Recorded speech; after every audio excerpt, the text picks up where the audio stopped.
Hello everyone.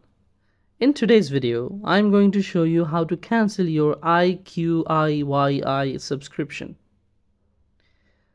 First of all, for iOS devices, you have to open the App Store. Now tap on your profile picture in the top right corner. Select Subscriptions. Now find your active iQIYI subscription and tap on it. Then tap on the red cancel button. That's it, it's cancelled. In terms of Android devices, you have to first open your Google account. Tap on Manage your Google account. Now click on Payments and Subscriptions.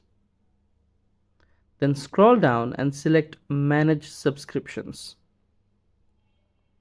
Find your active iQIYI subscription, tap on it, and then tap the Cancel button.